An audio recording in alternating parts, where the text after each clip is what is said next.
3 ways to ruin your enduro suspension setup and what to do instead. So I think it's fair to say, like with riding and racing, the thing that makes it hard is it's probably like 50-50 between riding ability and riding fitness from the rider, and then the other 50% comes from the bike and the setup. So like if you have a rider that's not very good, that has a great bike, probably not going to perform very well. And likewise, if you have a great rider who has a really shitty bike, probably not going to perform well either. It's a bit of a package of both.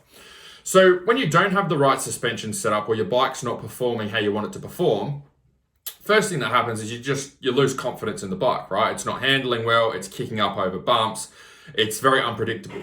And so when that happens, then generally you either keep trying to push and you end up crashing and coming off and getting hurt, or you do the more sensible thing if you've been riding for a little bit longer and you slow down. But then again, that's frustrating as well when you're a racer because you want to be racing, not trying to go slow.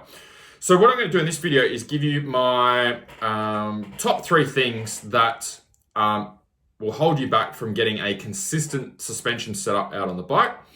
And hopefully you can implement them into your riding and racing.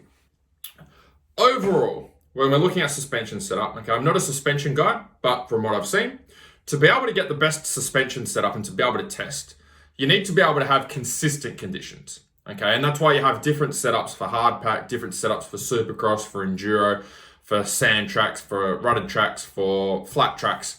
We have all these different suspension setups for all different types of riding and different types of tracks and different types of conditions. So the easiest way to set up a bike is to have consistent conditions. If we had a track that had the same conditions all the way around, that would be really easy to set the bike up for. If we have a track that has supercross jumps and logs and has sandy whoops and then ruts all on the same track, very hard to be able to set up the bike optimally for each section. Okay, it's going to be suboptimal in a lot of sections. So we don't want change when we've got when we're trying to set up our suspension. We want consistent conditions, or as consistent as we can get, to have the best setup.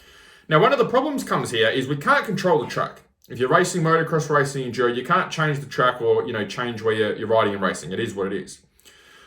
But one thing that does change for a lot of riders is how they ride the bike. Okay, and what I mean by that is often when riders are riding the bike, they ride the bike in a different way from the start of the race compared to how they ride it at the end of the race. And the reason that a lot of riders change the way they ride is because of fatigue, okay? When you're fresh, when you're ready to go, when you're riding the bike at 100%, you've got no arm pump, your legs are fine, you're full of energy, you're probably going to ride the bike a lot harder. You're probably going to ride it a lot faster, take a few more risks out on the track. The bike is going to be hitting everything on the track a lot harder than what it would at the end of the race. Now, as you start to fatigue, your legs get sore, you get arm pump, you start to lose energy, okay? You're just carrying fatigue from the minutes or hours leading up to the end of the race. Then what starts to happen is you change your riding style. You might sit down a lot more, okay? You don't hit jumps or hit certain sections as aggressively. So of course, if you're riding the bike differently, the bike's going to react differently. And if the bike's going to react differently, you're going to find it very hard to get a good setup in comparison to someone who is able to push the bike and ride the bike consistently from start to finish. So there's 3 things that you can do to make sure that you're more consistent with your riding through your riding and racing to help reduce fatigue, so you can make sure that your bike performs in a similar way all the way through the race. First thing that comes to mind is strength. Okay, so I see a lot of riders that lose strength as they go through a ride. So they start off strong, they're muscling the bike around, going through sandy whoop sections, getting in all the right positions on the bike, and then you look at them at the end of the race and they're just hanging off the back of it. You can tell just by looking at it, they're in survival mode. They're no longer attacking the track, they're no longer attacking sections, they're just trying to finish and get to the end now, okay, and finish the event.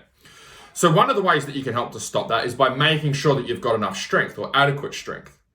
So the stronger you can get yourself, the lighter you can get the bike to feel. And if you can get the bike to feel lighter, you're going to use a lot less energy on the bike. So what that means is you can ride harder for a longer period of time. So some exercises that you can use. You can use things like barbell back squats, barbell deadlifts, barbell bent over rows, barbell overhead presses are a great start if you're not doing any training at the moment. So if you can use those movements, they have a high correlation strength-wise over to what we're doing on the bike, which means that you're going to actually see your strength work in the gym pay off when you go out riding and racing and be more consistent with your riding style. Second thing that comes up is nutrition, right? So if your energy So one of the things that I see here with riders is they'll start off the race energized. Okay, they're fresh. They've been resting. They've been sitting in the pits. They haven't done too much riding on the day, and they're getting ready to go and race. Okay, they've eaten some food before, so there's a level of energy there that they've got to be able to burn through. They get out into the race. They go flat out for the first few laps. Okay, or for the first hour if it's an enduro, and then they start to fade and drop off like this. Okay, now if you're fading and dropping off like that, and you're running out of energy, you're not going to be riding the bike as hard. You're going to be hitting the sections differently. You're probably going to be sitting down more. Probably not going to be accelerating as much. Okay, probably going to be backing off a lot more, coasting around the track rather than riding the bike like you normally would. And so that obviously means the suspension is going to behave and react in a completely different way. So how do you fix that? Simple thing that you can do is make sure you're utilizing carbohydrates. Okay, if you're doing motocross, half an hour before you go and ride a race, have a carb gel or two. Okay, if you're doing an enduro race, which is say 3 hours, make sure you're getting a carb gel or two for every hour of riding. Okay, so as a rule of thumb, we want to have between 30 to 45 grams of carbs going in for every hour of riding. Okay, so if you're doing an enduro, make sure you're having 1 to 2 carb gels every hour to make sure that you're topping up your energy. So if you've got your energy topped up, then you're going to be riding the bike, okay, in a similar way to what you were at the start. Whereas if you're not fueling up with energy, your performance is going to drop off like that, and your bike's going to feel like shit as well, which it's kind of a vicious cycle because you're not riding the bike the same way you were. It's set up to be ridden up here, but you're riding down here. The bike's harder to ride, so it zaps more of your fitness and you just get stuck in this shitty cycle.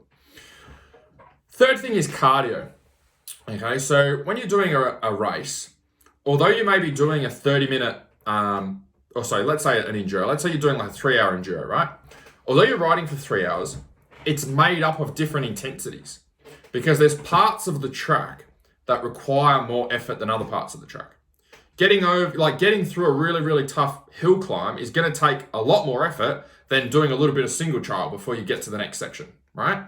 So the biggest problem that I see is a lot of riders will train their cardio just with consistent cardio. So they'll go and cycle for an hour, go and swim for an hour, get on a rowing machine for an hour, go and walk or run for an hour. And because they're training like this at this level of intensity, it doesn't transfer very well over to their racing where we've got intensities like this. So it only takes one tough section on the track for that section to absolutely zap their body. They're out of breath, they've got no energy left, and they can't recover quickly enough before the following sections. So they just carry that fatigue into the rest of the ride. And again, when they do that and they go up to the next sections as part of the ride or race, they're not attacking those sections as hard. They rest a lot more. They're a lot slower. They think about things a lot more. They find it hard to think about things. They make more mistakes because they're not as focused. But ultimately, your suspension's not going to perform as well. Okay, again, because you're not riding the bike as hard as what you were at the start. So how do you fix this? Do some interval training, okay, or high intensity interval training. So you can jump on a rowing machine and do, say, a minute on, a minute off, and do that for 12 minutes. Okay, so that would be roughly 6 rounds. The whole goal is just to get your body really, really good at going very, very hard for a short period of time, be able to have a rest, and then being able to go hard again for another minute and be able to rest and recharge again. So if you can practice that in the gym or with your off-bike training, that's going to transfer well